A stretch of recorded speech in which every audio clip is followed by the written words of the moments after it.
Assalamualaikum warahmatullahi wabarakatuh.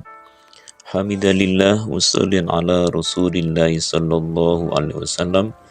Bapak Ibu sekalian yang dirahmati Allah, alhamdulillah kita telah memasuki hari yang ke-14 insyaallah, dan mudah-mudahan Allah berikan kekuatan, keimanan dan kesehatan sehingga bisa menjalankan ibadah shaum Ramadan ini dengan baik hingga akhir bulan. Bapak Ibu sekalian rahmati Allah, kita masih melanjutkan tentang topik niat belajar di dalam kitab Ta'lim Muta'allim. Kita lanjutkan niat yang baik dan niat yang buruk. Niat yang baik dalam belajar dan niat buruk, niat yang tidak boleh kita lakukan ketika sedang belajar. Wayan bagi an yanwiyal muta'allimu bitalabil ilmi ridallahi ta'ala wa darul akhirata. Ini poin pertama, bahwa seorang dalam menuntut ilmu harus berniat tidak lain mencari ridallahi ta'ala dan kebahagiaan di akhirat. Wa izalatil jahli an nafsihi wa an sairil juhali. Juga berniat menghilangkan kebodohan pada dirinya dan juga dari orang-orang yang bodoh. Wa an sairil juhali, dari orang-orang yang bodoh. Wa ihya'ad-din, menuntut ilmu juga diniati dalam menghidupkan agama.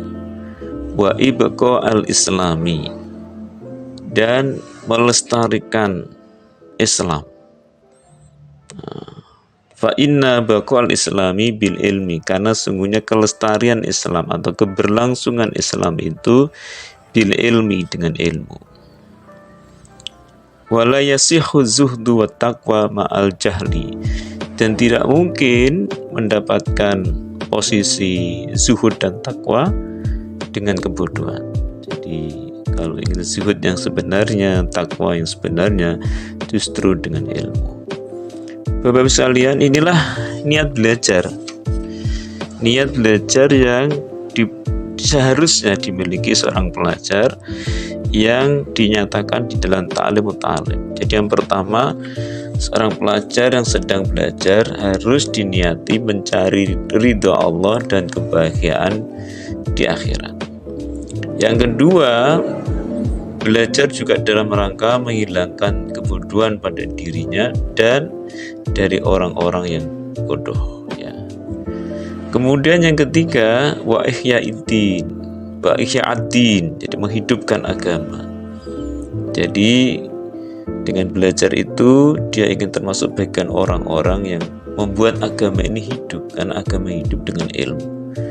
Wa ibqa al-islam, keberlangsungan Islam dan kelestarian Islam. Keberlangsungan Islam, kelestarian Islam itu hanya bisa dilakukan dengan ilmu. Dan yang terakhir, tidak mungkin orang mencapai derajat takwa, zuhud dengan kebodohan. Artinya sama dengan bulan puasa ini misalnya, Allah Subhanahu wa taala mensyariatkan puasa ini dalam rangka membentuk karakter takwa. Tetapi karakter takwa itu tidak mungkin dengan kebodohan. Tentu dengan ilmu. Tentu dengan mengeksplorasi, memahami hakikat puasa, ketaatan kita akan meningkat. Kemudian apa yang tidak boleh dilakukan oleh pelajar dalam hal niat belajar? Jadi niat belajar juga wayan wibi syukro ala nikmatil akli. Jadi belajar juga diniati bentuk syukur kita kepada Allah atas kenikmatan akal, wasihatil badani, dan kesehatan badan. Itu niatnya, itu bukan yang lain, ya.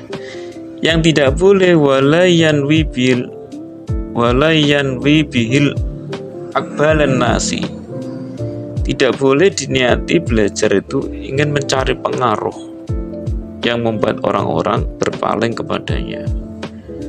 Wala istijlaba khutobid dunya, dan tidak boleh belajar diniati memperoleh kedudukan di dunia, wal karomata inda sultani, dan kemuliaan di hadapan penguasa, wagari, dan lain-lain. Jadi sederhana, selain yang disebutkan tadi, belajar itu tidak boleh diniati mencari pengaruh, mencari kedudukan, dan membuat dia mulia di hadapan penguasa.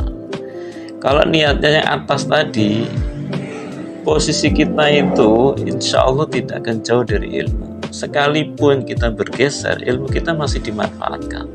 Tapi kalau niatnya mencari kedudukan, ternyata ilmunya tidak membuat dia pada posisi yang membuat dia berpengaruh atau mulia, dia akan kecewa belajar dengan ilmunya, karena ilmunya dipelajari untuk cari penggawean. Ini yang tidak boleh. Jadi niatlah belajar ilmu itu karena mencari ridho Allah, kebahagiaan akhirat, menghilangkan kebodohan, dan lain-lain, bukan dalam rangka mencari posisi atau kedudukan.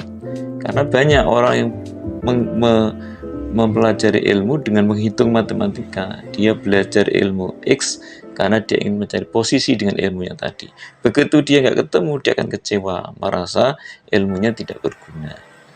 Tapi kalau diniati seperti yang saya sebutkan tadi, sekalipun dia nanti tidak mendapatkan posisi seperti ilmu yang dia kuasai, dia masih berguna dengan ilmunya tadi. Dia tidak merasa rugi.